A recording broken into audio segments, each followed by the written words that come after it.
Undetected podcast. Undetected television. podcast. We're back. Yes, sir. Episode 3. Very special guest today. Extremely special Very guest. special guest. Uptown. We got Uptown. Harlem in the building. Big Harlem in the Uptown. building. Everybody welcome Miss Janice Parker. Hello, Big applause. everyone. Big applause. We got Golly in the building, sitting nice and pretty by Janice. You get me. We got Rob in the building. You know what Pretty it is. girl magic. This is a special episode. Full house. Big full House. Mr. Zucchini Muffin is back. Yeah. I know you guys missed him. The comments was going crazy. Z got the shady lenses on. Not the coffee. Yeah, we might as well just quickly run through a quick fit check because I already know that's appropriate for the occasion. Scam, you like to lead it, so. Well, yo, this was totally unplanned. You know what I'm saying? was. Big Harlem in the house, black and yellow. You can't go wrong. You can't. You just can't go You wrong. can't. I'll start it, real quick. Some, Calm Brigade. You know the vibe. Shout out Aaron, that's family. We ain't gonna RD the cargos because Those don't go worry crazy. about it. Those go crazy. Calm on the Cortez. Did you get him? I don't know. I know I got him. You feel me? And then I'll pass it over to Janice. Okay, so I'm a little calm today. I got this Puma vintage top. Oh, fire. Urban Outfitters skirt, leather thong, flippies from Zara. Facts. And then on the back is my brand, 4Cs. Yes, sir. Hard. Thank you. What's that shiny box right there? This is actually the packaging for the bags. Okay. I came to deliver a bag here today to the lovely. Oh. Okay. Yes, sir. So yes, this is her bag. Chrome packaging because it's like a mirror or kind of a reflection. Facts. That's what it like represents. So yeah. Yes, sir. All right. And is it that bag? Are we unwrapping? Are we I was about unboxing? You want to unbox? Let's unbox. Fuck it. Run the unboxing. I'm with it. Yeah, baby, unbox. Come on now. Is On it- the pod. This is the season of giving, right?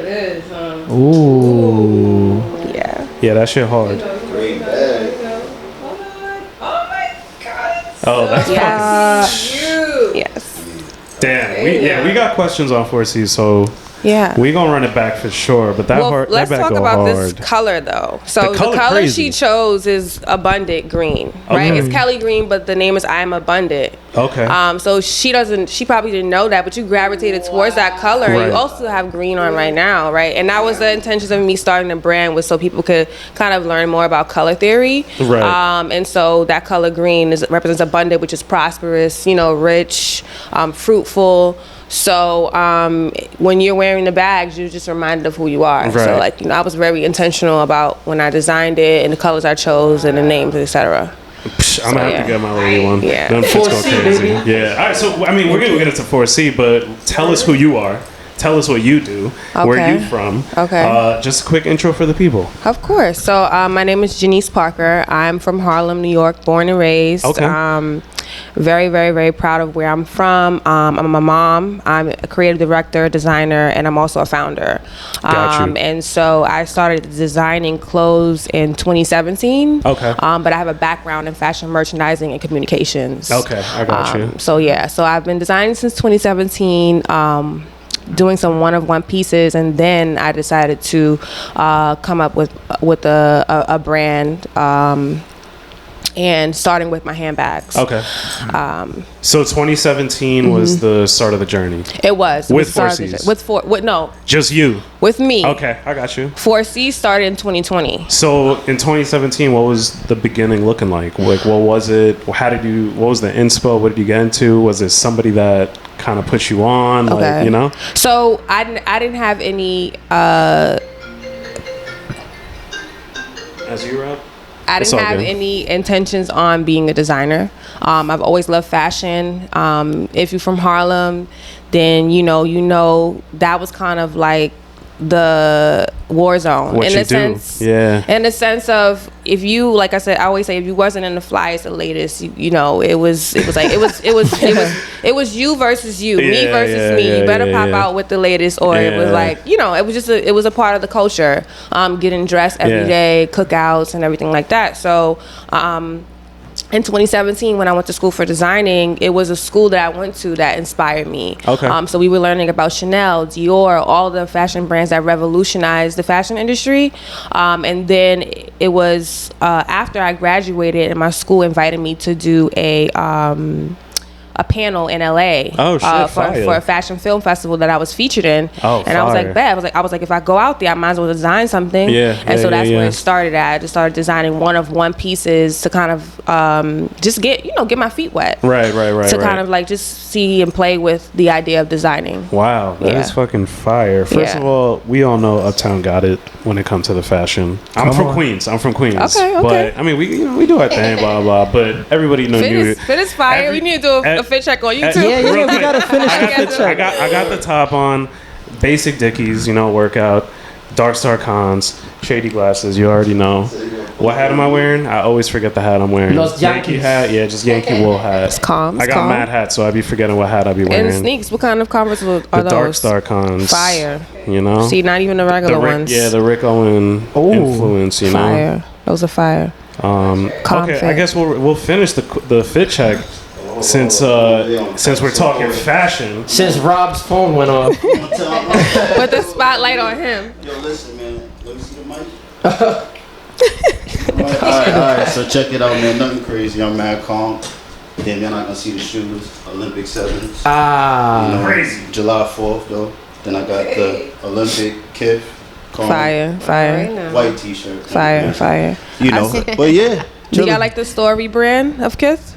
No, I don't. He actually gifted me. He gifted me these like randomly. Oh, you and did? I never wore it. And I Okay. wore it probably like 3 times. So I bring it out once in a blue moon. He knew you were coming today, so. Yeah, so I'm like, damn, I woke up, he called me. He's like, yo, 8 o'clock, we gotta be there. I'm like, damn, I gotta be up. You threw those on? Yeah, so I just gotta Man, it's hot. got here, and it's hot. So yeah, I'm prepped for the day. That's all you needed back in the day was a good designer piece, pant, good sneakers, and a calm white tee. You was good to go. Yeah, You was that's good to how I go. felt today too. And now that it's getting hot, we in New York. You gotta have a white tee. Yeah, you gotta have it. Gotta- It's a staple. It's a staple. You have to. Yeah, you can never go wrong with a white tee. Figure. Frangela, what's goodie? What up? Tell us what you're rocking. All right. Yo, today, honestly, I got just some classic Zara. You can never go wrong And with you already Zara. know, we got the fresh Classics. ups. Wait up. You know what I'm Yeah, saying? easy. Yeah. Calm. What else? What else you got on? I see you got on you looking like you about to play tennis. You got some bracelets on. You got some chains on. Tell we us. got You little got a accessories. Facts. We Little got lock some blue belt. makeup. We got a new bag. Yeah, I was about to say the bag is the Cool. piece right now. Exactly. That's about it, though. Here, get back in frame, Rob. My bad.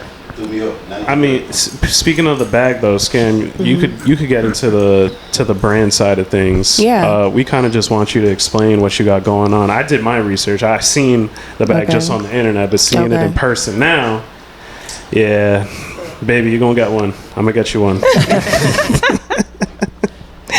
So, and I'm happy you asked me this question Yeah. because as of lately, I've been seeing, how the fashion industry has been evolving. And when I first just started designing clothes, I loved it, right? I loved the idea of bringing my vision to life, but it didn't fuel me in a way where I felt like this is what I want to start. Like a lot of people were like, "Oh, I love your pieces. Like, why don't you start making a collection, selling your pieces?" And I was just like, "I'm just doing this because it made me happy." It was kind of like my hobby, but it was also like, just me being confident in like bringing a vision to life. Right. So when I started the brand 4C's, I was like, I wrote down the words create, clean, clear, conscious on a board one day. Okay. And I was like, okay, I don't know why I wrote this down, but that's kind of how I am. I kind of like get downloads and I sit on them, or I just like let them go, and then later on it comes back, like, the story aspect of it. So with the brand, I started with like the shape of the bag, Right, right? Them being right. balls. Yeah. When I designed it, I was like, okay, I wanted to be abstract. My favorite designer is Ray Kawakabu. Okay.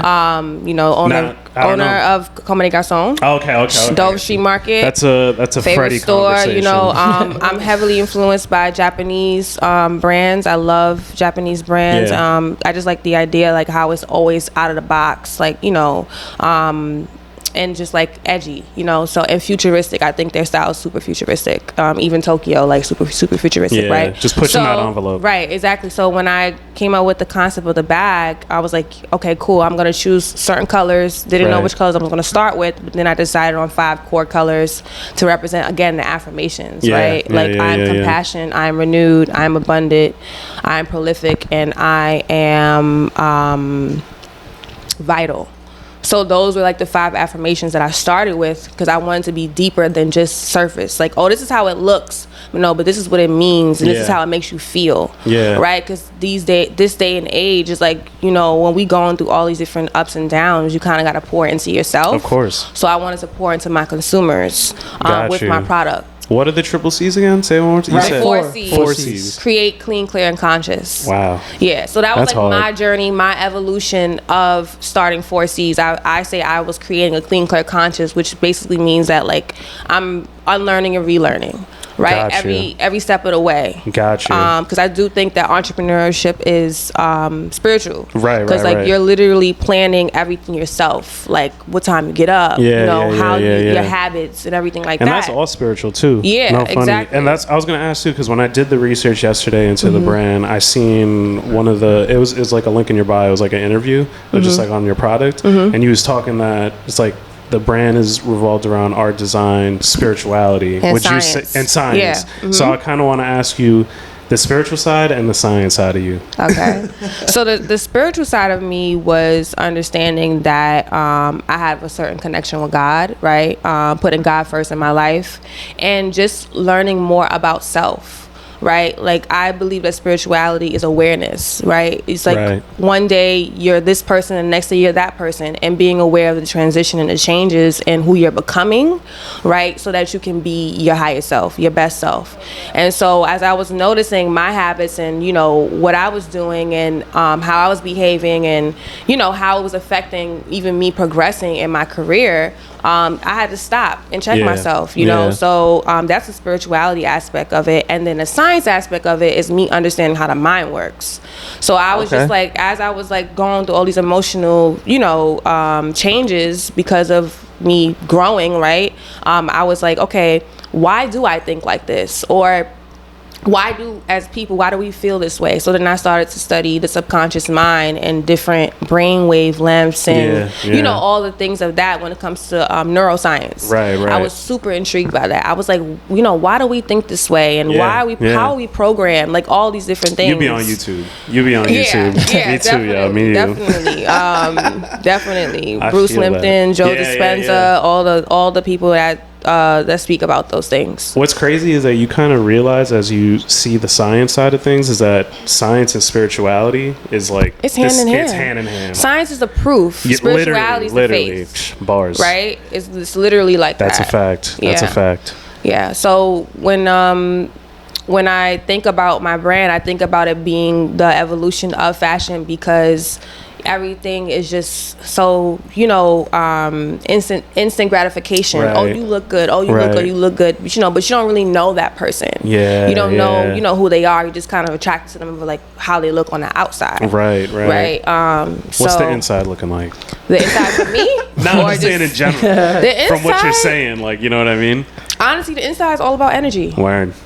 Energy, like you know how you go to somebody like, nah, I'm not feeling it. It's like discernment. You know what I'm saying? Like you just knowing. That's a fact. There's a difference between believing and knowing. It's like thinking and then like believing and then knowing, and then when you know, it's like you're super confident within yourself to know like, okay, I'm not gonna go over here. I'm not hanging out with this person because of X, Y, and Z. Right. Wow.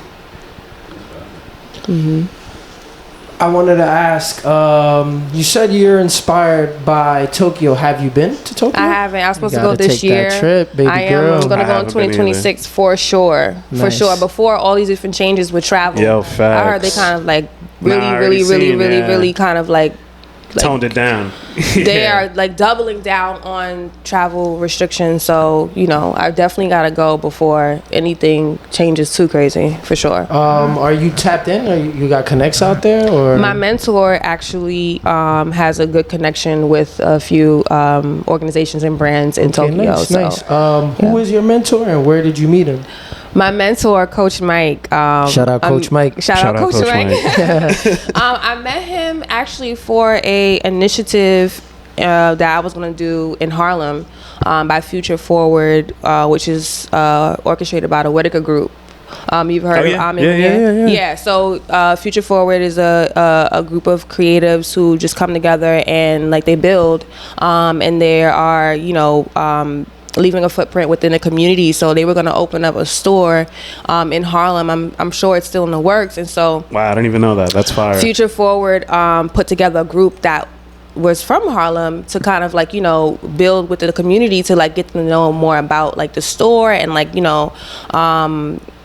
just the Whitaker Group and what they were doing within the communities. Yeah. And so I was a part of that. And so I met my mentor at the meeting that we were going to have. We were going to do a back to school drive. We were all coming together to kind of brainstorm of what that would look like. Right. And then I met my mentor. He was facilitating the entire thing, like, just saying who did what and like, very hands-on and like very organized and, directing everything and putting all the pieces together. And so that's when I met him.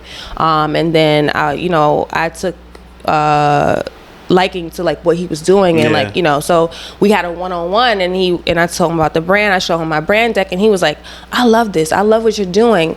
He said, but I love the product, but he was like, I love the process. He's like, I want you to expand on the process and the mindset behind how you started it. And so from there we went on to working on many different products together, and everything he did, he was like, yo, come here. And I showed up, and that's how we kind of built our relationship, and he keeps me on my toes for sure. And whenever he calls, I say yes, and I show up, and execute. Execution, and execute. Man, for sure. That's what it's about. Yo, mentors are needed. Now I want to ask you, what block you from in Harlem? So I'm from two different blocks. I'm from 137th and 7th, uptown side of Harlem on the west side, and then I'm from 117th and 8th, which is downtown of Harlem on the west side as well, because my grandmother, she lives on 117th and my dad lives on 137th. So I was back and forth from my dad's and my grandmother's house a lot. Notice for everybody, she says 7th and 8th. Here we go. Us Harlem, we don't say Adam Clayton. No. Facts. Or Frederick Douglass. Nah. Facts. Shout out to Frederick Douglass, but we don't say that. No, we You on don't. 7th? that's a fact. You on 8th? Yeah. Know what I mean? Okay, so going back to like your roots and everything, I want to give the people like an intro on how we know each other. And so I was working one of my very first jobs when I met Jeanice. And you can just tell early on she was very focused, very responsible. You got your people who come to work the bullshit, and then you got your people that you see they working and they hustling. There's more to the work. I can't remember what year that was, but we met at Top of the Rock, Rockefeller Center. Yes. Oh, okay. We were doing, what was it, like host work? Yeah, we were hosting. Hosting all the tourists that came in to view the observation deck. People. Wow. People. We are people. How does he say that? Yeah. People, persons. People. Yeah. That makes We were sense. connecting with the people, kind of keeping them, Right. And how old would you say we were at that time?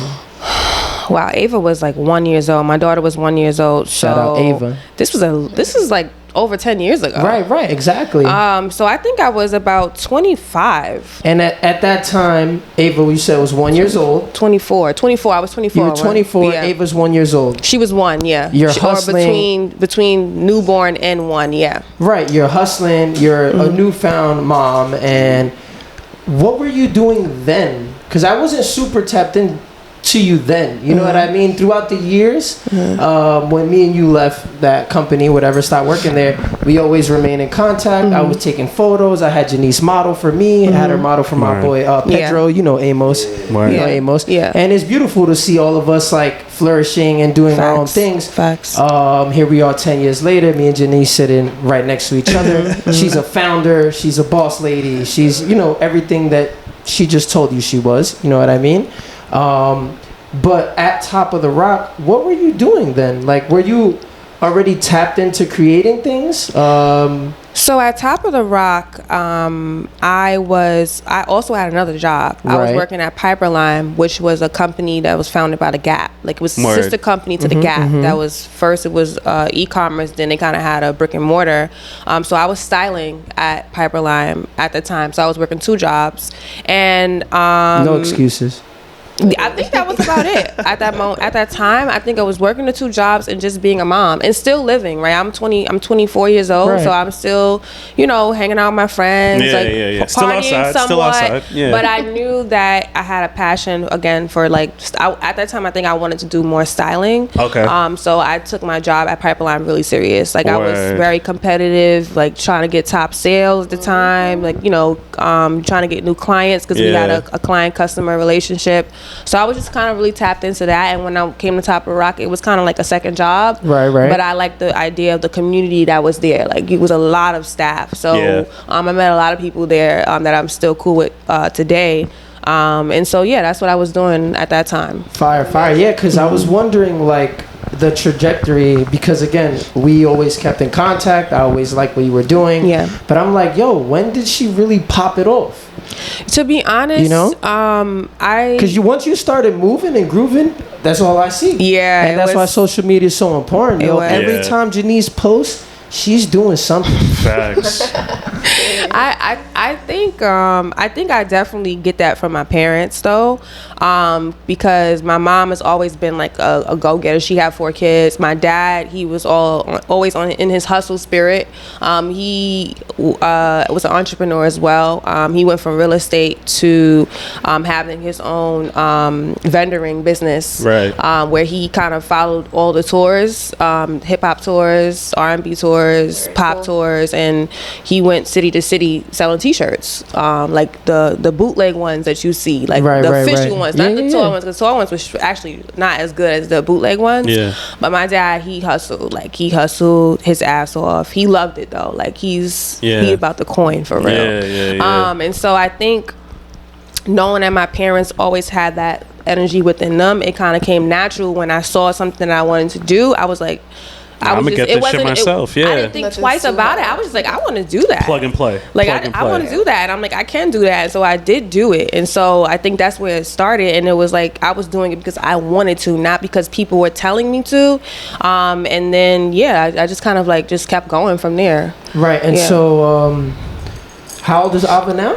Ava, she's 11. 11 years old. And how has it been being such a hustler, an entrepreneur, and you know, a mother? Like, how do you balance that? Ava must be like, I see your stories together.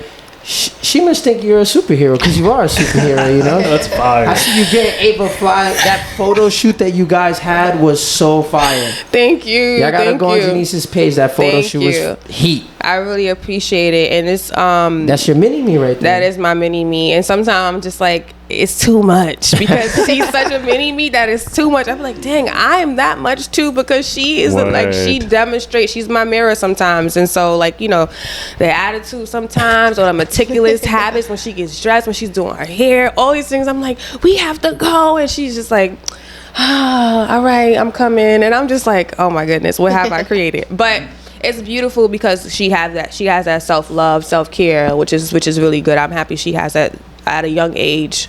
But being a mom and balancing everything, I'm not gonna lie, you know, I have my days where I'm just like, where's my support system? I need you guys now. Because, you know, with me being a mom, I want to be feminine. Like, I want to be soft. I want to relax. I'm so happy you said that on the pod, because listen, there's like a war going on. It's like the women are not feminine enough, the men are too feminine. Tough. Like It be tough out here. Okay? That's a big conversation. That's a big topic that I always want to speak about because Me too, girl. Run it. run it right here, right now. no, seriously, because I love the idea of partnership, right? I love the idea of a man and a woman, and I'm not saying that there's a definite role that a man and woman should play. Whatever works for you, works for you. Whatever works for you, works for you. 100%. But communicating that and not having this narrative of like how you should be performing, you know, to say like, this is who I am. Oh, I'm successful because I did this and that and this and that. Like, no, you are already who you are. Yeah. Exactly. Right. And so I think that's why I go back to the affirmations to remind you, like, with or without this goal, I'm that girl. With or without this business, I'm that person. You know, this doesn't validate me, right? I think we live in a world now with social media, you have to be validated all the time. Yep. So, like, as a man and a woman, it's just like, okay, this is who I am. This is what I'm good at. You know, I'm good at being soft. I'm good at being a nurturer. I'm good at, you know, like having a good mindset about certain things and how to move. And I don't want to do some of the heavy lifting stuff. Like for my car, I don't want to take my car. Yeah, I got you. Like, let my man do that. You know what I'm saying? And it's not about just like having, like, putting something off because you don't want to do it. It's just like, I really just want to operate in my natural. And you have to, and that's how you get to know yourself, to say, this is who I am, this naturally, and I'm okay with just being me. You know, so I love the idea of partnership and you know, two people coming together to just help one another, right? Like, love each other, like, you know, that's unconditionally, about, you know? Right? And then like, and build and grow, you know? So I mean, let me kind of step back real quick. Like, being a mom, because you said that y'all met when Ava was 1, and now she's 11, so that's 10 years. So, and you said that the brand popped off really 2020. 2020 is when I designed the first product. That's but 5 years ago. It didn't really pop because it was me just like, is it time yet? Is it not time? Is it time yet? Is it not time? That's so important, right? How do you, like, because I go through the same thing. Like, how do you know when it's time to launch? You know what I mean? Because we're so strategic, and at this point, I'm starting to think it's a feeling.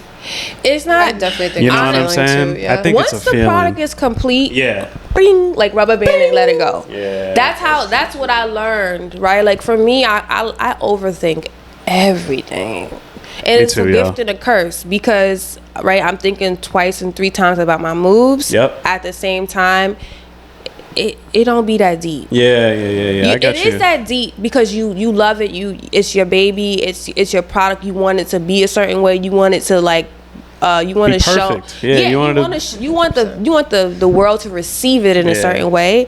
But to be honest, like, people are waiting. If God gave you the idea, I know, people you are waiting. Put it out. He gave it to you so you can put it out. So that's a fact. You know, it's a balance. It's a balance. But what were you saying about me? I was saying, like, since 10 years of you guys knowing each other, 5 years ago you were designing it, and there's another 5-year gap. Like, what is it? How has it been being a mom and also doing what you're doing right now? Like, what is that? Yeah, wait, going back to what Zeke's saying, you were saying you're the nurturer. Who nurtures you? Who's your support system? Exactly. I'm happy you guys say that. You know, I went to this. I always go to a lot of networking events when it comes to other founders talking about, like, their journey. And I went to a New York Tech Week event 2 weeks ago, and this woman who's a mom, but she also is the founder of this venture capitalist company, and she was saying, like, you know, I'm one of 5. She's like, it's me, it's my husband, it's my kids, it's my business, it's this. She talked about it as if it was compartments, and that's how I think. I'm like, it's me, but it's also my relationship as a daughter, my relationship as a mom, my relationship as a grandchild, my relationship as a business owner. It's like, I have to manage all these different things, and as a woman, that's a lot of thinking. Right? You know what I'm saying? It's a lot of thinking. And I think men are really good at logic. You take a man to the store, he's gonna get there. He knows. And I literally, besides my dad, he'll drag it out, but that's just him. That's just my dad. Like, that's how he is. So, you know, he wants to make a memory out of, like, every moment. Fire. But my brother, my cousins, they know what they going to get and they out, right? So they're able to like strategically just like know how to move. And as a woman, I just want to be like, kind of like be able to like help you steer. Babe, order that sandwich for me. You know what I'm saying? Like I can help you. Right. You may decide, but I can help with that decision if Absolutely. that makes any sense. Right. Power you know what I'm shit. saying? So as a mom, like my support system is like my mom, my dad, my grandma, my daughter's father, my friends. But it does. Sometimes I forget I have that. Because I'm like, again, I'm thinking about all these different roles that I have to play. I forget, you know, and it does feel kind of heavy because, like, at the end of the day, I can only do what's best for me. They can't do anything for me. They can help, but I'm the one that pushed the pen and, like, put my foot on the gas. Yeah. They can lighten your load, but the load is still yours. Right. And so, with me knowing these things, like, it's especially when you want to continue to grow and evolve, right? And that's how I am. I'm like, what am I doing to be better than I was yesterday? Like I need to slow down on that, but I can't help it. I think after the podcast, you might have somebody that's going to be helping you take the things to and back from your car. Okay, Okay. Listen, don't bullshit my sis. All right. She's a boss. Affirmations. High value woman, yo. A high value woman. Come correct. Because I know y'all gonna watch this pod. Y'all gonna man. Damn, that mindset go crazy. Listen, I appreciate that. I do. Come correct. So I mean, being like what we said, a woman, boss woman who says she's in her feminine era. Are y'all crazy? I am. We're not doing That's this. We're not. She's just poking fun. Just saying. Like we all need a strong support system, especially when you're a boss, when you're a founder, when you're a CEO, when you got shit going on for yourself. You know what I mean? Going back to like launching, what made you decide, it's time to pop these bags off? The intention. Yeah. The intention. I'm a researcher.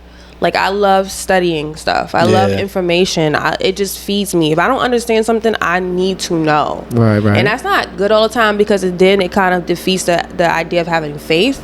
But I like to understand. Like I really like to really thoroughly get to the root of things, get to the root of the truth. Like, like that's how I am. And so intention, I'm like, this bag represents so much and it has so much depth to it and it looks good.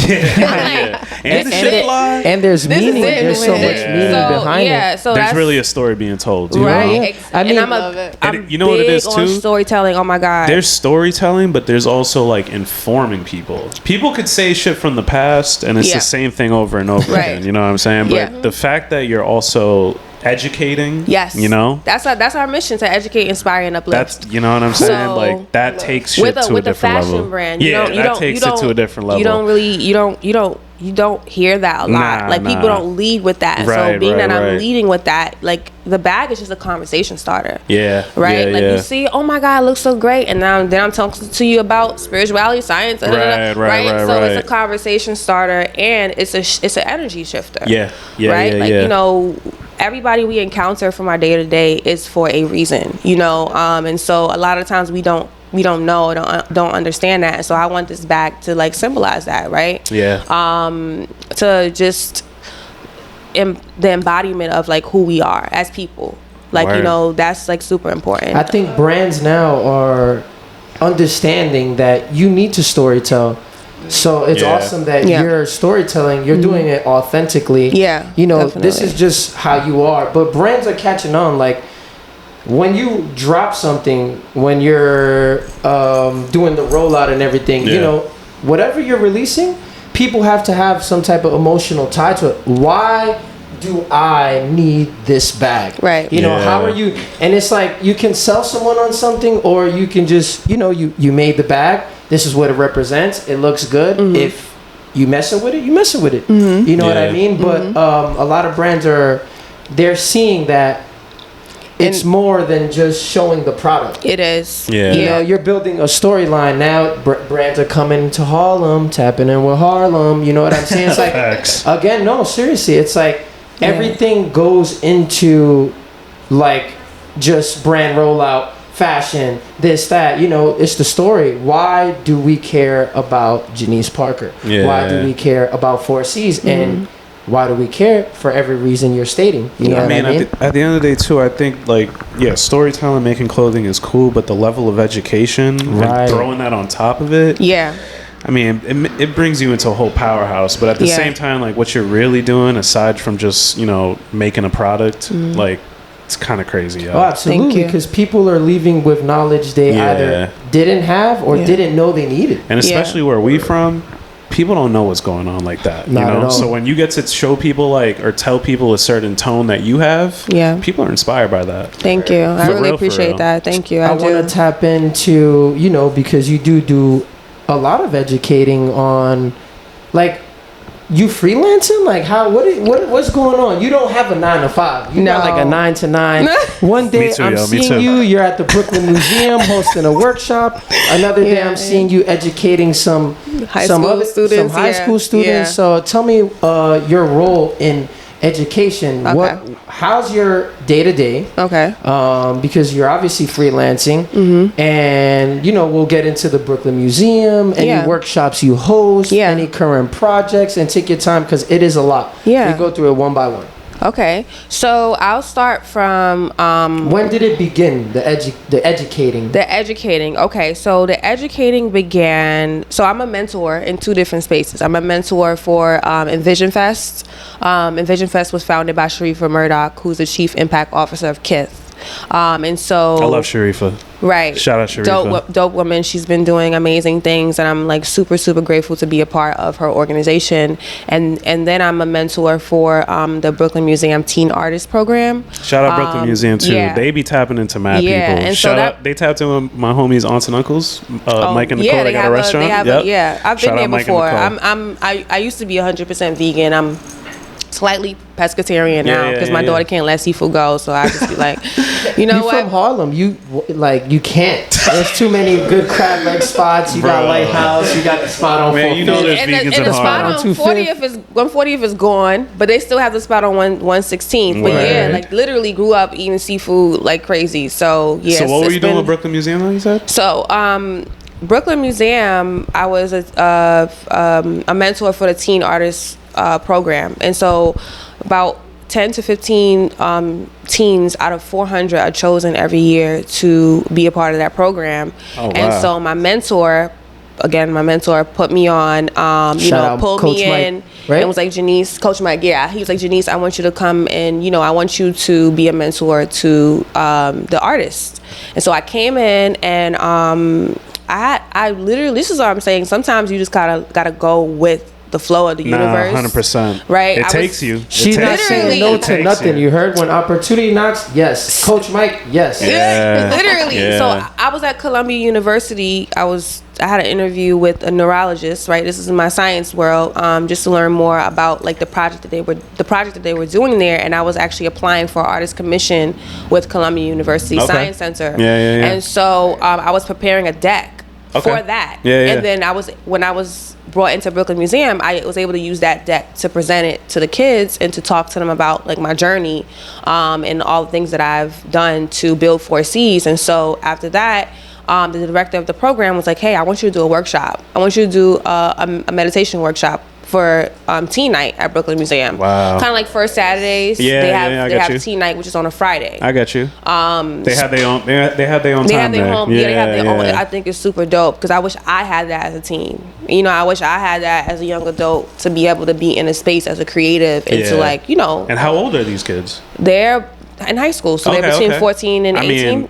That's the time. That's when they need it the most. Yeah. If I had someone in high school putting me on, super talented. And so I'm actually also a certified theta healing specialist, which kind of helps you like unlearn, relearn like certain thought patterns. Oh wow! Right. So I got that like last year. Come correct. I'm telling you, I might have to tap in with you, bro. I gotta get rid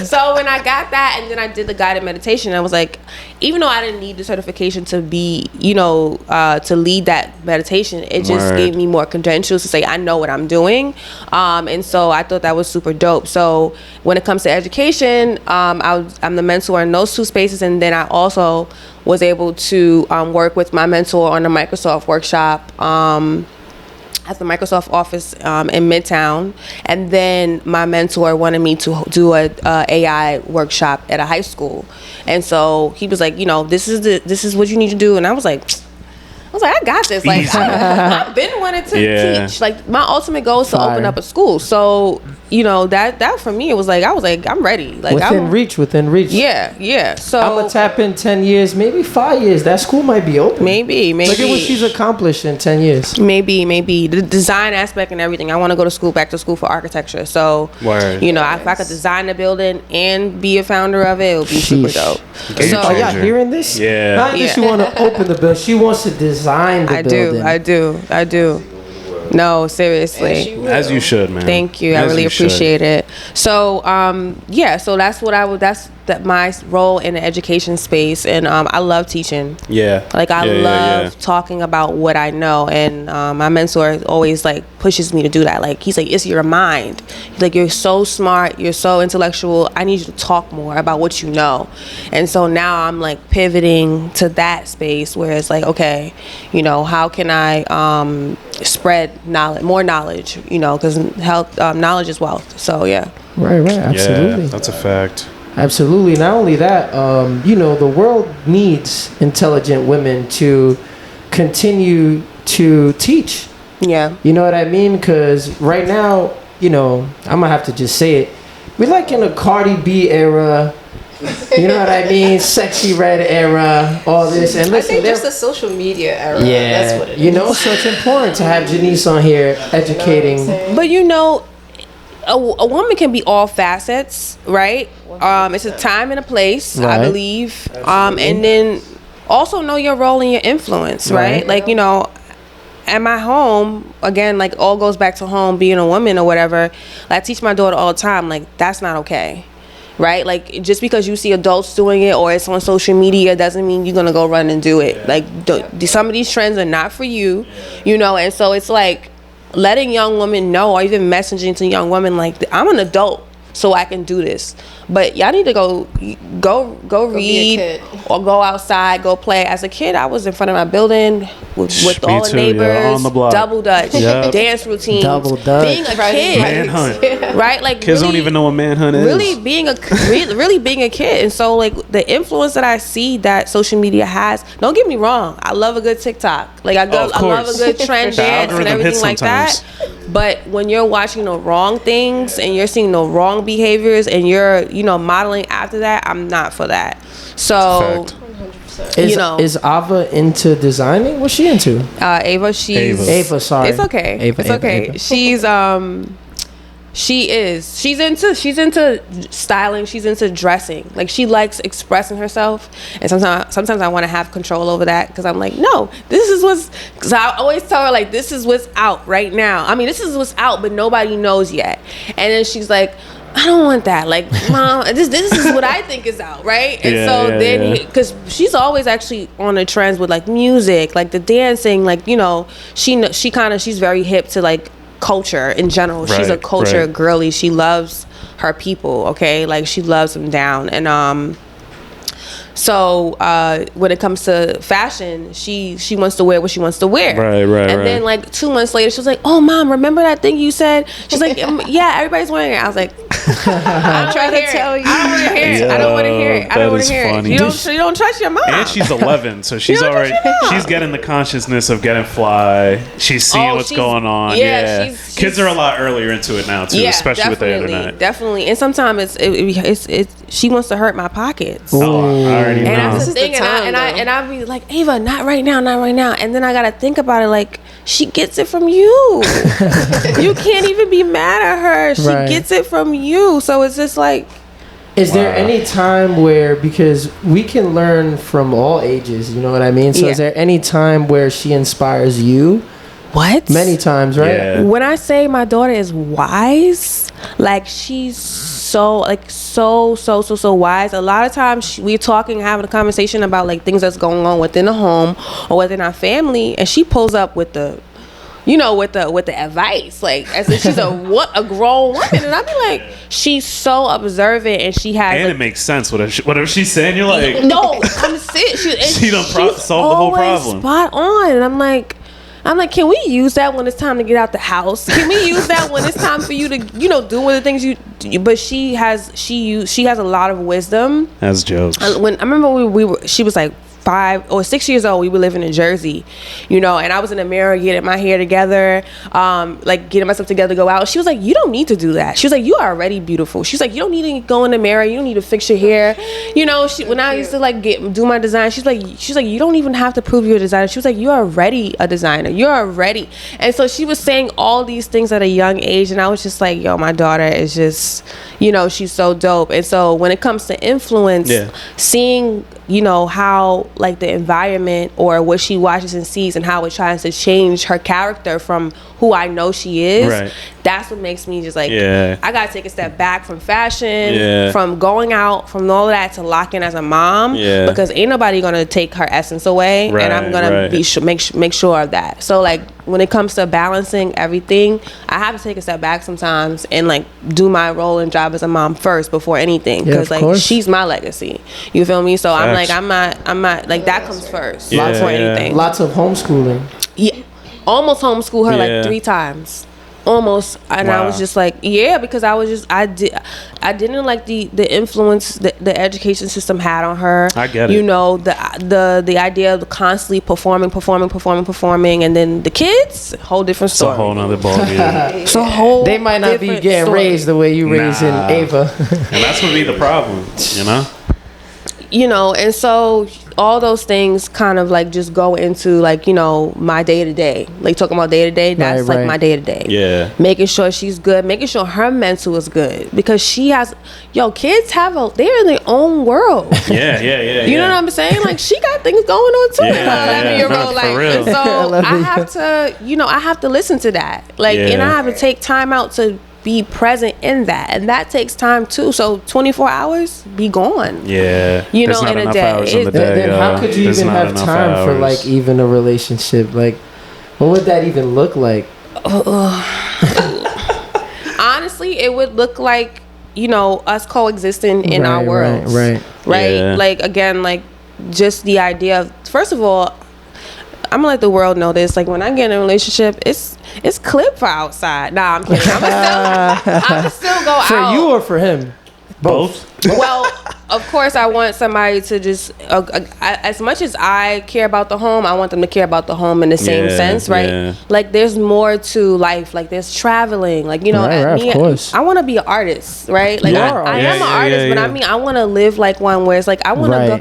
I remember I worked on this project for a design. It took me 2 years to complete it because I literally like researched it, traveled to the destination to get some more to kind of like see in Puerto Rico. Fajardo, Puerto Rico. I was working on this garment, and I titled it Radiance of the Sea. Like that's the concept where it's like bioluminescent creatures glow in the dark, right? And I was able to take that and literally put it in my designs, and then go to Puerto Rico and actually see it happen. Like go to a bioluminescent bay and see like the glow in the dark algae and jellyfish, and I'm like, this is fire, right? Like this is what life is about. What? Like traveling and taking the culture of an area and tying that back to designing. Like what? That's like, the biggest inspo right there. Literally. So it's like, and I say I'm not about the hype. I'm really about like, again, like tapping into learning, and applying that, again, like educating. Now I can talk to people like, okay, and this is how we can tie or even metaphorically compare jellyfish to humans, like, and so it's more than just how it looks. It's like what's behind that design.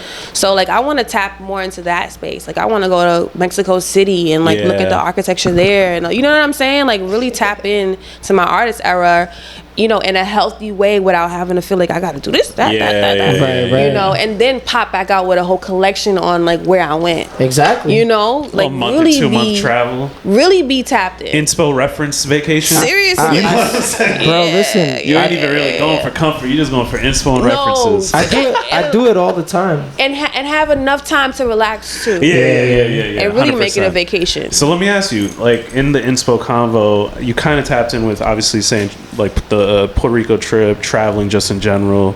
Aside being from a mom, aside from being a daughter, like what is also inspiration for the product? Like, you know, people say, oh, it's the past, me growing up in Harlem, blah, blah. I'm kind of asking, like, you know, like, what's your favorite movies? Like, what are you eating? What's that, you know what I'm saying? Music. What's the music? Like, because, you know, subconsciously, we don't even see us, like you were saying on the TikTok and Instagram thing, like what you're putting yourself, what you're... digesting. Yeah, digesting, sorry. Like, what is it that you're fucking with? That's what I'm trying to say. What's the inspo for the brand on that type of tone, you know? So, honestly, the brand is more of a lifestyle. Right? Like, as I was building 4Cs, I moved to New Jersey, and my house in New Jersey opened up my like whole like mindset and expanded it, because it was during the pandemic, right? If you lived in a city, it was like literally zombie land, wasteland. Everybody was gone. In New Jersey, people were still walking around in our neighborhood. I live in the mountains. I live in Hackettstown, New Jersey. Okay. So it was nature. It was nature everywhere. Like, you know, the lakes and everything like that, grass all around and stuff like that. But while I was there, my house was like really, really big. Like, I had a 5-bedroom, 3-bathroom, and I was able to do shit all day, nigga. A real space. Y'all know that reference? Yeah. You know what I'm saying? And the ceilings was like hella high, like literally and I kid you not. And growing up, I've always lived in houses. My mom always made sure like our environment, our home was a home. It was a home, right? And so taking that, like, again, my mom, like, you know, making sure that we always like had a comfortable home. When I moved to New Jersey during the pandemic, it was a little bit different, because again, like, a lot of people were kind of like going through all these different changes within. I really wasn't tapped into that much, because I was at peace within my home. Everything was fine, you know. My daughter was doing online school, so while I was in that space, I was meditating a lot. Right. I was writing a lot. I was journaling a lot. I was fully vegan when I was in New Jersey. So this is a lifestyle that I actually lived while I was there. That kind of like was like on the journey of creating a clean, clear conscious as well. Changing my eating habits. Wow. Like, you know, all those things. And so spending a lot of time with myself, right? Like, and being okay with that, you know. And so and that was a time where I was like really heavily like praying a lot, like, you know, fasting. I fasted for 5 years during Ramadan, because I liked the tradition itself. That discipline. The discipline, right? And I got a homie that fasts every time like Ramadan going on. And he's not Muslim. Like, he's just going. Yeah, I love the health tradition. Benefits, you know? Yeah. I'm glad that Zeke asked that on the inspirational tip, because now I have a question. Like, you're very self-aware. Yeah. Not everybody is, you know, and you talk it and you live it. So like, you're still finding yourself. Obviously, we're still learning and growing, but I feel like a lot of us are still finding ourselves almost a loss, and that's okay. But it sounds like you found yourself. More or less, you know who you are. I do. You know you're still growing and everything, but you sound very, very aware of who you are. Yeah. And what you want to do. Your purpose. Yeah. You know, and these are not little things in life. This is like the best thing you can this is have is know who you are and what you're that's how you change the world to do. Yeah, exactly. You know? And so did the pandemic, did like Jersey, your mom always making sure you have a home, like made it easier for you to find, like, when would you say you find it? After the pandemic, during the pandemic, where you're like, yo, 4 C's, you know what I mean? I'm tapped in, I'm meditating, I know who I am. I don't need a man, you know what I'm saying? I'm good on my... Never said that. That is not a 4 C's. Yo, she needs it, you know what I'm saying? Listen, help her carry all that shit to her car. But point being is like, you know, carry is one of the 5th C. I'm comfortable within myself. You know what I mean? Carries in the 4 C's. It's in the 5th C. Carry. My fault. Yo, I'm done. But like, when did you find yourself? You know, and then on top of that, you know, you have Ava, so it's like she's looking for someone to, you know, like not even for someone, for her mother, you know. So it's like a lot of mothers who have kids, some of them haven't figured themselves out. So now that you are pretty much figuring yourself out, you're able to like pass that on to her, where it's like, look, this is what it is. This is what I know. This is what I've been through. You know what I mean? You know, a lot of the times, and this goes back to like me even. So I went to therapy in I think 2021 because I had like my first like nervous breakdown. Oh, wow. I would say. In a sense of like it was an uncontrollable like scream, like like you know, like leave me, like it was, and I'm always calm. Like I might crash out or just kind of like, you know. There's so many C's. Calm, crash out. You gotta pick one. I might react to a situation because I know what's going on, or I might not have control over my emotions because again, like I may be compartmentalizing a lot of different things, right? You have so much going on. Going to therapy, you know, and realizing like, yo, I need to learn how to manage like my feelings a little bit better, and so I think emotional intelligence, right? That you emotional IQ, emotional intelligence is Did you read that important. Book? I actually have that book. I read some of it. I didn't finish it, but I literally found that book. I don't know how I found it, but you know how books just come up. You know, like okay, it's time for me to read this. Always. So the right time. Books find you when you need them in your life. For me, it's happened that way. Anytime that I need some guidance, that shit just pop up. It just pops up. Yeah. So going to therapy and you know, learning more about my emotions, that emotion wheel. I didn't even know that. My therapist was like, how does this make you feel? And she was like, you can't even name an emotion word. I was just like, not me, a Cancer, you know, cancers are emotional. Not me not knowing how to describe how I felt. She's a Cancer, y'all. Right? So Me too. Hey, Cancer's in the building. Oh, July 14th. Hey, okay, we cool. up next. All right, bet. Yeah, it's our season. C's. Tomorrow's the first day of our season. Let's go. It is all about the C's. You right. Listen, they're coming back to the C's always. That's a fact. C's, baby. That's a fact. So, doing that and just kind of like, again, like that's where the awareness started to come in. Like, okay, sis, you're not okay, and it's okay to say that you're not okay. You don't have to sugarcoat it just to make it seem like you have it all together. Right. And so the more comfortable I got with like not being okay and learning how to manage how I felt in the moments and knowing when to like literally take time for myself, and making sure that I'm able again to manage like how I feel about things, it got better, right? And then I was able to like learn myself more. Are you the only person in your family that did therapy? Well, my sister, my older sister, she's actually she has her own private practice. And she's a licensed therapist. And but you ain't go to her though, right? I didn't go to her, but what was the question again? No, just if you were the only person that did therapy. Okay, so I think so. Yep, my dad didn't do therapy. My mom, my sister, she is a therapist, and then nobody did therapy. Shout out therapy. I think. Who gives a therapist therapy? Right. When I began to like understand the idea of therapy, I told her like, listen, you giving your energy out to everybody. I was like, you have to get poured back into. And that's when I know, like you talk about like self-discovery of finding yourself, like understanding like as much as you give out, you have to be replenished. Absolutely. And society doesn't work like that though. Society only is like, person see me break down. You gotta do this, you gotta do that, you gotta do this, you gotta do that. Only person see me break down is that lady right there. Nobody else could ever see it. Space. You know what I'm saying? People think all the time like you got it together.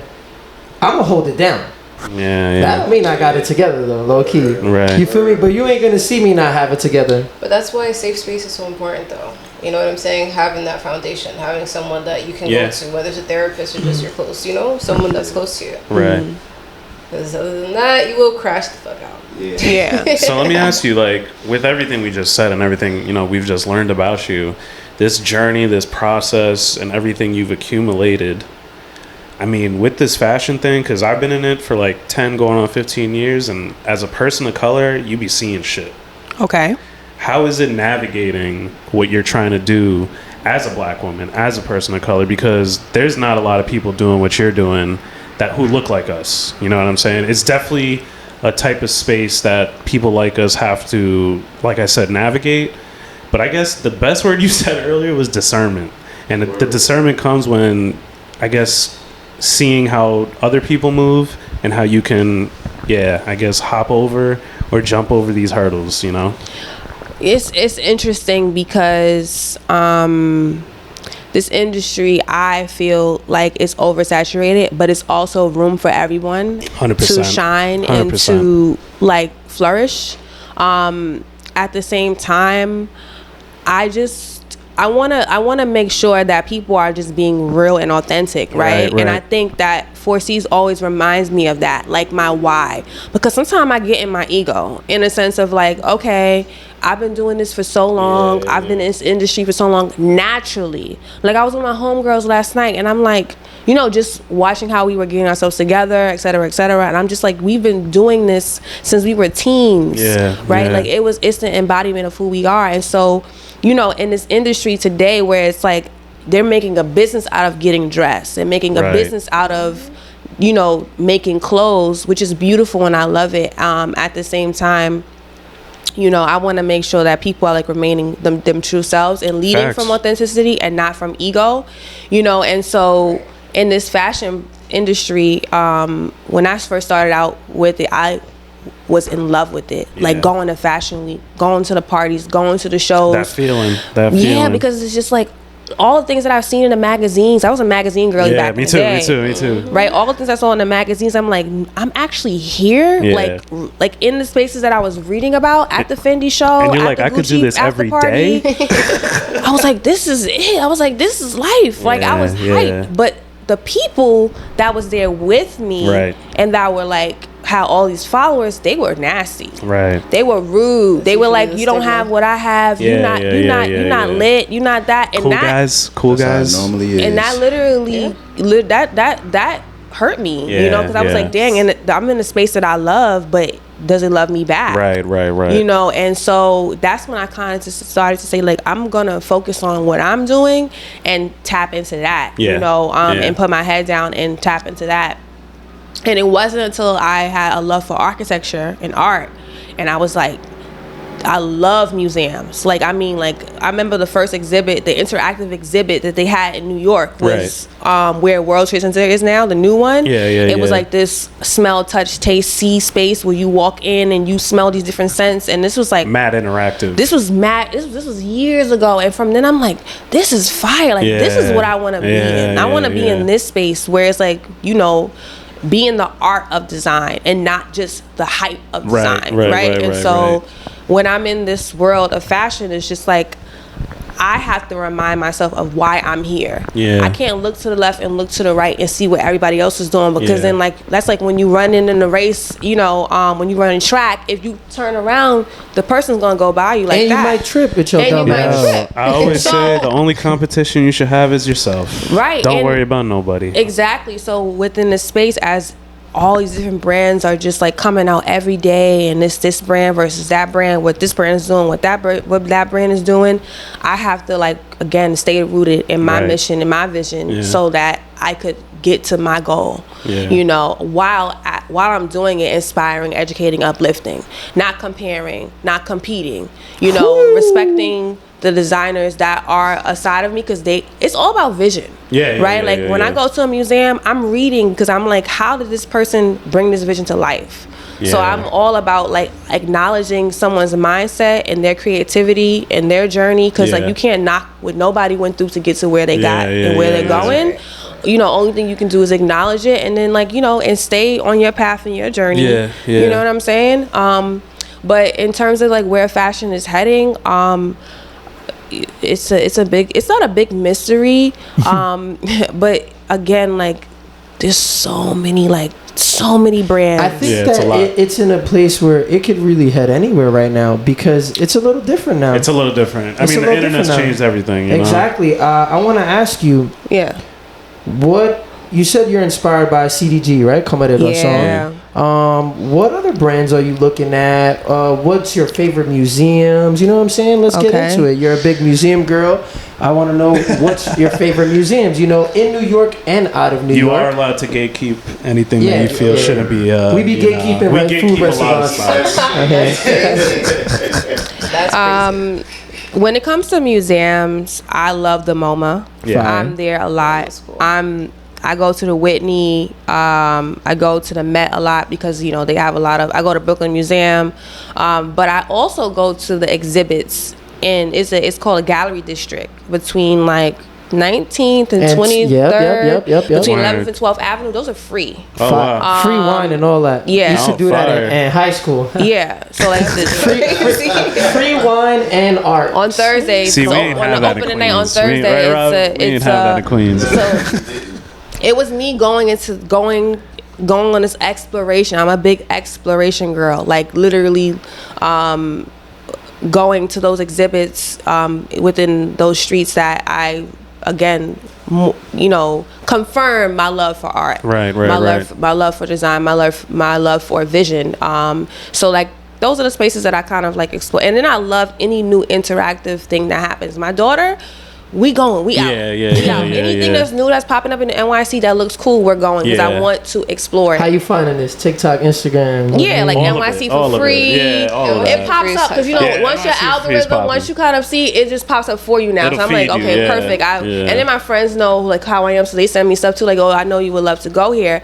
But you know what was so fire? The Luna that just passed. Luna. Nah, put me on. You seen the Luna was an exhibit. It was this this artist who I don't know if he commissioned, but he put together amusement park designed by like Andy Warhol, Basquiat, Keith Haring. It was in the Hudson Yards.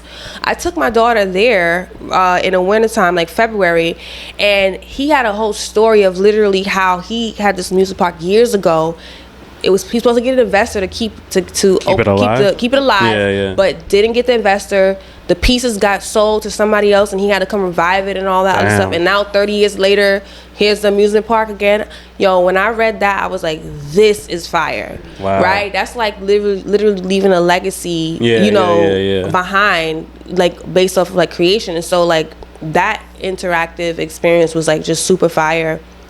And then a gift shop, like I'm always like in a gift shop. The plates, the shirts. I'm like, the This books. is hard. I'm like, this is what I want to do, right? Word. So I'm always inspired by like different travel trips around New York City. I went to an art house before. It was like interior designer by 12 different designers.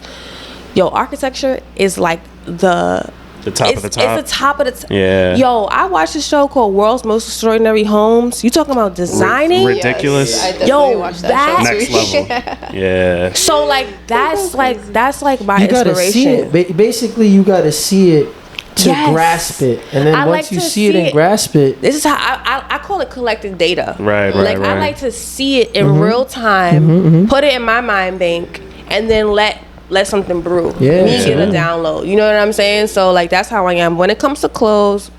yeah. Who you fucking with? Who we co-signing? Who we like right now?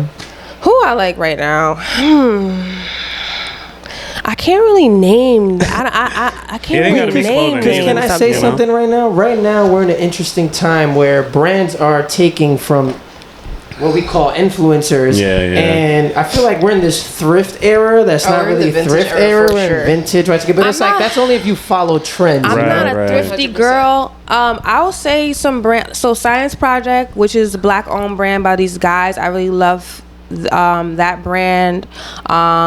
Science Project, you said? Yeah, Science Project Right. is Shout out fire. Science Project. Adam right here. She got Yes, little Adam yes. right there. So this Word. is, me being a size girl. I love that brand.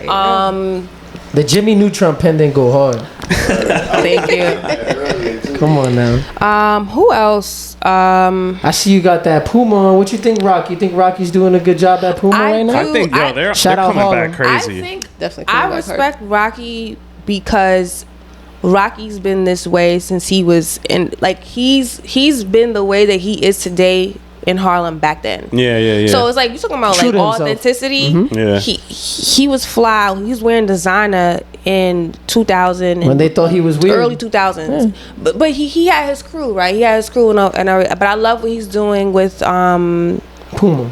And Ray-Ban too. And Ray-Ban. Yeah, that new Yeah. Ray-Ban shit was hard too. Yeah. The Meta Ray-Bans is crazy. I can't really, honestly, you put me on a spot. I can't think of any brands right now. I do love the brand ADW, black-owned designer from Philly. She's super dope. You know what I like? I like the brands, the black-owned brands, the emerging designers, who are like putting themselves out there and like have great pieces. Like Homagier is another bag brand that I love. I think it's this black-owned designer called Siriaco. She's another black-owned brand business, and I think that she's like the black Alexander Wang. Like her pieces are like super fire. So I kind of like pay attention to like what's happening today. Yeah. I'm a designer girl. Like I love Alexander Wang, Gucci, and all the other stuff. Miu Miu, you know. I can talk about those big brands all day, but I think I love the idea of like the new emerging brands. Absolutely, it's now. time, and that's, I feel like, going back to what I was saying earlier, right now with the brands, like, bro, they come in, they're looking for the sauce. The underground going crazy right now. That's my point. Like, we're the ones that are spinning the narrative right now. Mm-hmm. Like, the brands are paying attention to they're looking for the next influencer to put them on to like what's going on. But you know, I told the students when I taught at the high school, and the lesson was around Virgil. Virgil was like one of my biggest. Me too, man. Me too, Virgil. Right, and I was telling them about like how he took a liking to the culture, to the streetwear, to the young kids, right? Skateboarding and graffiti. Exactly, and so you know, I told him I asked him, I said, who do you guys think are the like, you know, are like, do you think these brands like look for inspiration? They were like celebrities, they were like influencers. I was like, no, you. Yeah. I was like, you the are. Streets. I was like, you the one. I said, yes. I said, when no one was wearing Jordan for years, it's because we didn't buy them. Yeah, so like we control the narrative, right? And so, but to your question again Rob about Jordans today. They back. You good? You valid. Serious Jordans. But now, Jordans can never, you know, it's here and there. But remember when it was a minute? It was a drought. Yeah, there was a drought. There was a big ass drought. There was a big ass drought. But they were coming out with the mega leads. In place of the Jordans, but it was a. You know, it's funny, right? You know, we from Harlem, and so, bro, Shocks are super back in style. Facts. When I was in high school, you know, I'm Latin. You know, for those of you who don't know, but you know, I love my brothers. You know what I'm saying? I'm in high school with all, you know, all my boys and shit, all my black brothers, and they all wearing Shocks. You feel me? A Solos, Maury's, all this. And shout out A Solos. For the Latins, you know, for us Latinos and shit, they look at us and like, y'all wearing Vans, Jordans, whatever. But I'm really a Shock dude. Like I got my Shocks on deck. You got mad Shocks. And so I seen when they started creeping back and making a comeback not that long ago, and I was like, wow, this is Harlem. Nautica bubbles. Yeah. Heavy on the Nautica, heavy on the Shocks. We called them R4s back in the day, whatever y'all have it, you know. But the Shocks came back. Jordans they fluctuate. Now I think when it comes to style, it's all based on individuality. You know what I'm saying? And it's like you can mix and match Jordans, make them look fire. You can mix and match Shocks, make them look fire. You can really mix and match whatever you want. Like, look, Zeke has on the Converse today. Like, yo, Converse is a staple American shoe. Oh, 100%. You know what I'm saying? And this was a basketball shoe at one point. Right? No, for real. That's a fact. It's a fact. You know what I'm saying?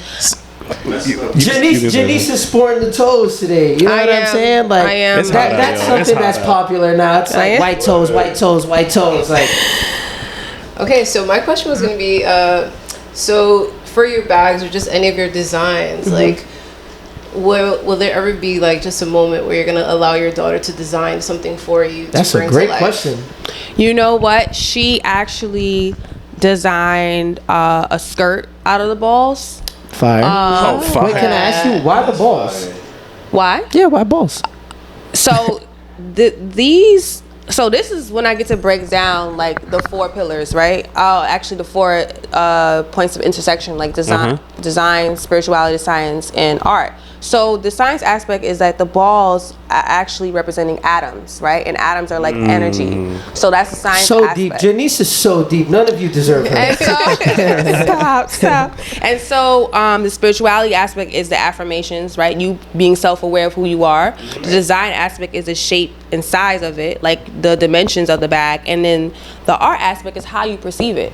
Everyone's always like, oh, can I feel it? Can I touch it? What does it look like? My homie who actually did like the first CAD of the bags, kind of like changed some of the dimensions. He was the one that was like, those look like atoms, right? Word. So I'm like, that was it right there. Yeah. So I'm like, all it takes is for somebody to say something to me, and my mind be like, pew. Perfect. Yeah, I'm the same way. Someone will say something, I'm like, wait, hold on. I was gonna ask you too, just like about the fabric, like why the specific material? Yeah. Wool. So I was inspired by by a similar bag that I saw at the show like years ago, and I did a lot of research to figure out what the texture was, and when I found out that it was wool, I didn't know at that point why I was choosing it. But today, you know, when you choose 100% natural fiber, it's literally spiritual too. Like it enhances your frequency.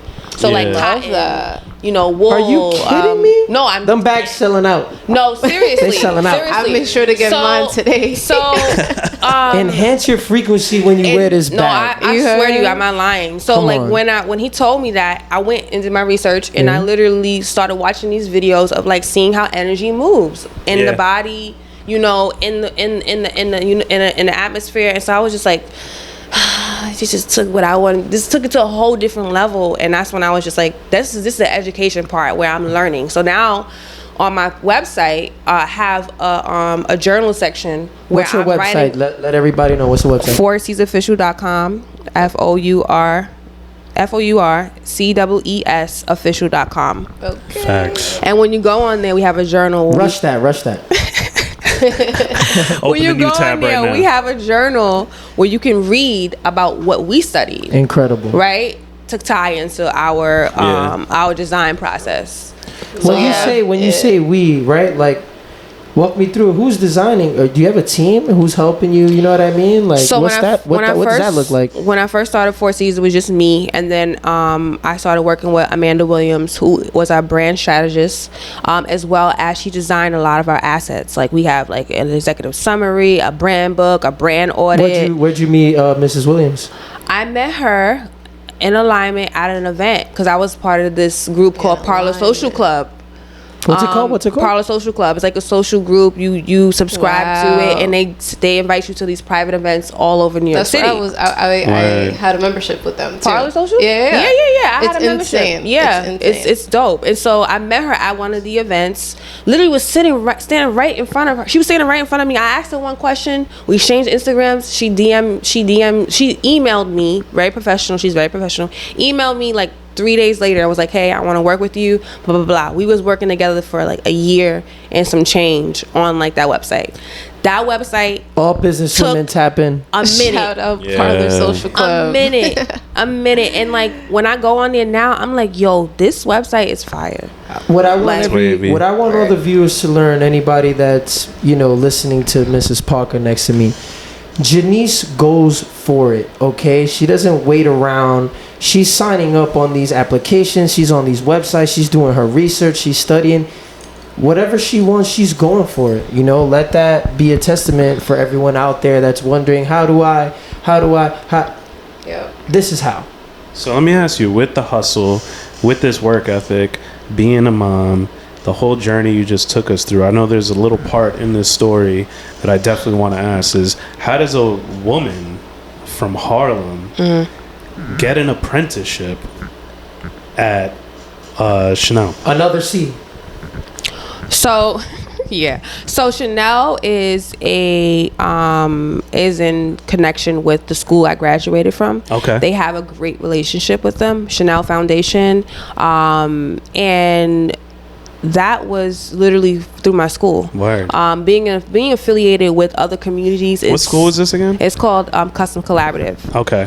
It's a fashion training institute. They're located in the Garment District. Gotcha. And I even saw them go from being in one location inside of a church to having their own studio in the fashion district downtown. Wow. Huge studio. Yeah. Right? Like the founder, Ngozi, she's amazing. You know, she and this is after high school? This is after high school. This is after college. After college, I went and furthered my education in fashion design and it didn't business. Stop. You know what I'm saying? It don't stop. So funny. There's goals out here. Yeah, and so that's how I got apprenticeship through Chanel. How long was that apprenticeship? For almost a year. Okay. Almost a year. It was a lot of learning curves, but I'm collecting data, right? Yeah. Like what I do is, and what I would really advise for a lot of people who want to do anything they want to do, go in that space and mirror. Go look at what you want to do. Right, facts. Yeah, you gotta get in it. Yeah. So you know what's the ins and outs. Go ask Not questions. Even observe, watch, really take in with your 5 senses, wherever you are, what you want to mirror. Yeah. You know what I'm saying? Who you want to be. So when I was there, when they were doing fashion shows, I did my fashion show. When they were doing campaigns, I did my campaign. Word. And it was like I was just mirroring the energy back to what I was learning, back to what I was doing with myself, right? So when you're in these spaces, don't take your time for granted, right? Really take in, because if you're not taking it in, then you're wasting your own time. You're just there. You're just letting the hours roll by, you know. But it wasn't until my last apprenticeship that I did with a handbag design company that I knew that, it's time for me to just be solo. You know. And here comes my mentor, like months later, and now he's literally putting me in position to lead. What was your last like 9-to-5 job, and how long you been freelancing for? My last 9-to-5 was the last year, spring. I was working for a designer, a private design company, designing like bags for like Harley Davidson and what was the other client? All kind of accessories. Commercial. Commercial, like big clients, right? Like they were consulting for actually a lot of private companies as well that I can't name. And so that was my last role, and I was just like, I gotta, like, this is not for me. I don't want to work. If I want to work with someone, but I don't want to work underneath someone. Right, for sure. And so my mentor, he throws me out into like, you know, he know you got it, but he knows I'm gonna come out like, you know what I'm saying, swinging like Tyson. And so because he sees it in me, and so again, like being around people that see that light in you and that wants to see you grow and flourish is super important. Putting yourself in those spaces, you know, for sure. High vibrations, high frequencies always. So I'm a big believer in frequency, you know. So it's like, you're saying you get to these spots, you got to have your 5 senses, you got to be aware, and absolutely, because whatever you want, you just have to be on that radio channel. That's what I believe in. You cannot tune into more than one radio channel. You're either listening to 97.1 or 105.1. You can't hear both at the same time, or you're going to be like, it's going to be insane. So you're tuned into the channel, you're on the frequency, that's where you get what you want.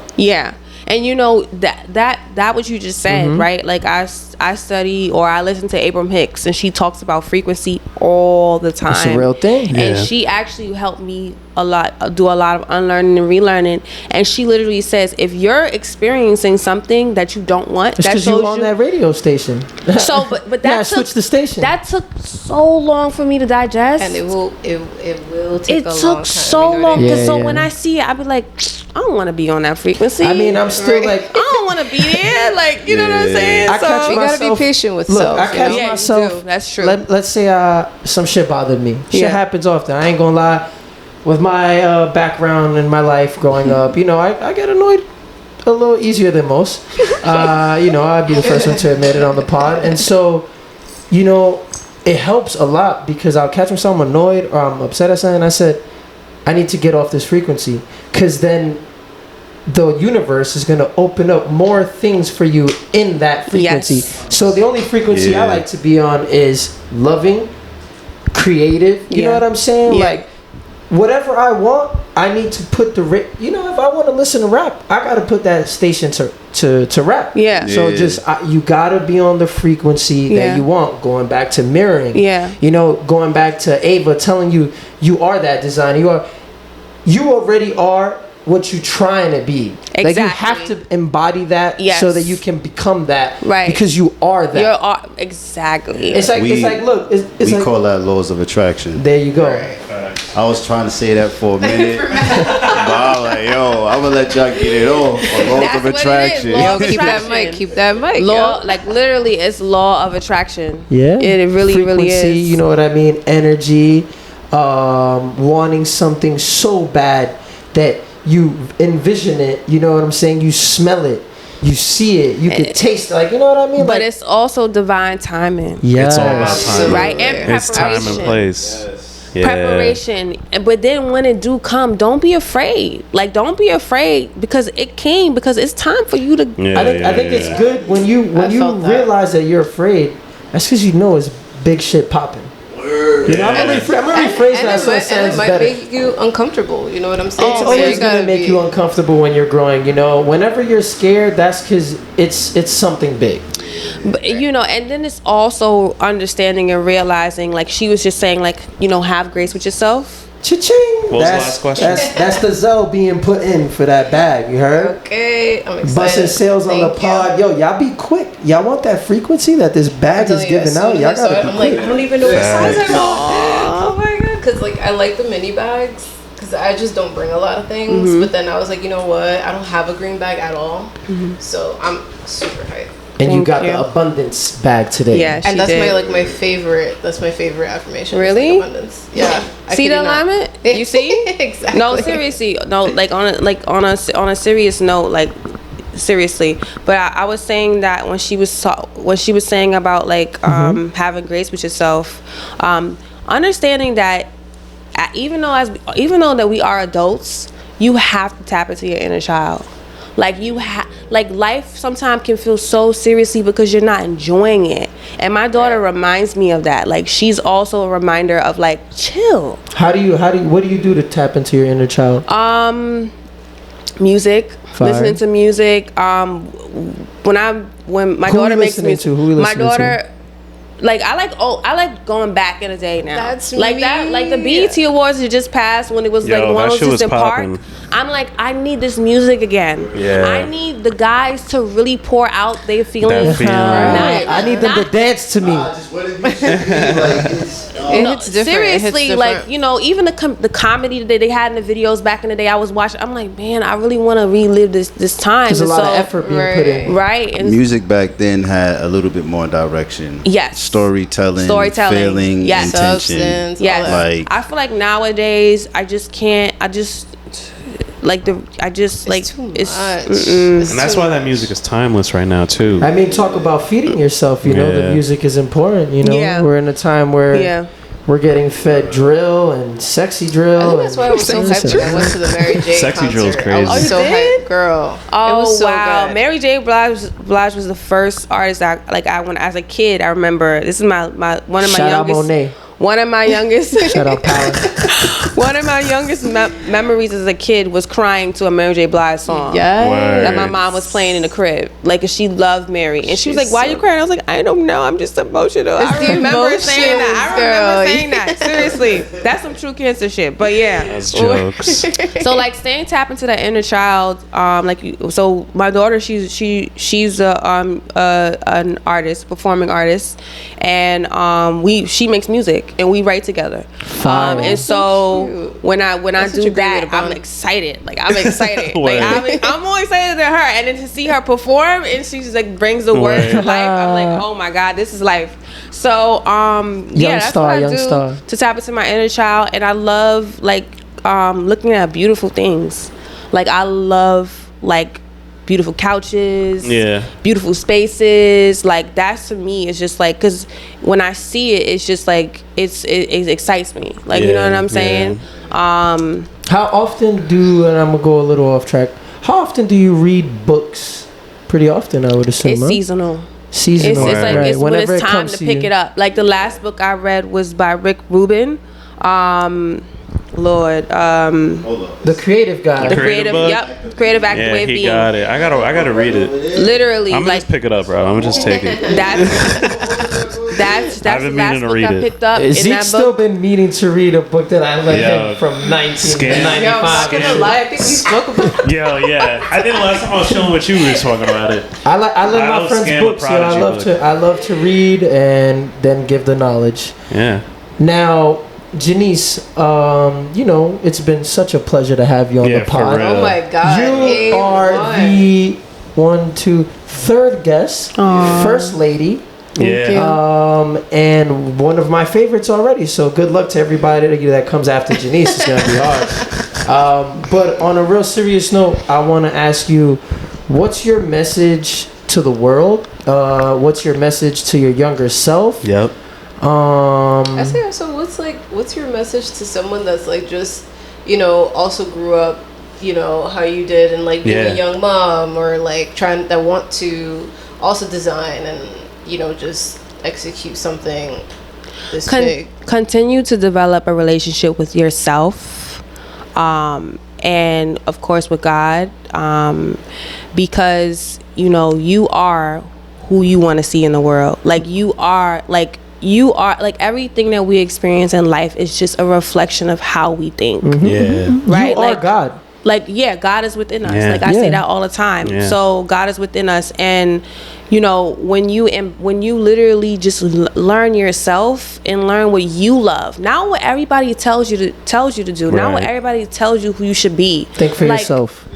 Tap in with you. You know what I'm saying? And so these my brand and my collection, I am and that those words are in the Bible, and I literally discovered that recently. I was like, whoa, God said I am the I am. Yeah. I was like, hold on. that changes everything. That was the name of the collection. I'm like, wait, I didn't even know that. I didn't intentionally name it that for the purpose of the Bible verse. But when I discovered it, I was like, oh, that's powerful. Right? So I think that's the most powerful one in the book, technically. I mean, look at Cardi, but I am music. Oh, okay. All right, Cardi. That's Lil Wayne, but see, Cardi. That's the Weezy influence. That's she's like an alter ego. No, Cardi, Playboy Cardi. Oh, Playboy Cardi. That's another conversation. When they say put on, when he say put on that Cardi and they put on Playboy and they put on Cardi B. Oh, okay. He's a part of that collection.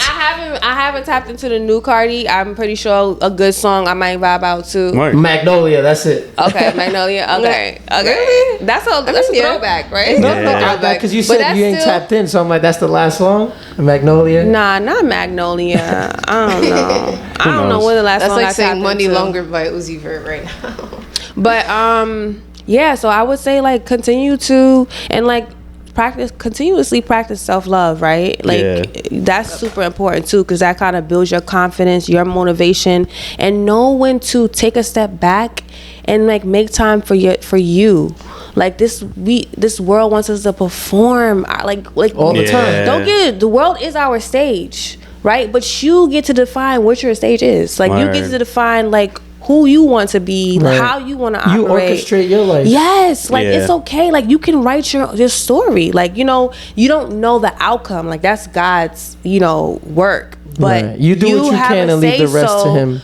Yes, you have a say so of who you want to be, what you want to do, but you won't know that until you know yourself. So I definitely say that my message to the world is to just consistently tap in with you. How old are you now, Janice? 33. Amazing. 33. Yeah, I'll be 34 in July. In a few weeks. Shout out to being Cancer 33. In a few weeks. So yeah, that's my message to the world, and I really appreciate you guys giving me a space to we appreciate talk. you. Because I always want to have these conversations more. Yeah. And this was the perfect way to do so. I think we're definitely welcome. all heavily inspired right now. Hopefully not the last time we see you here. No. Okay. One more question. How many bags do you have left? What's the inventory look like? Low-key, I definitely want the blue too. But the thing is, because I don't know if you told me that you sold out or something like that, and I was like, dang. But either way, I wanted the green from. I gotta tap in with you. I'm a product photographer, so we could get crazy. Let's do it. Yeah, we gotta do some ill shit. Let's do it. I'm excited.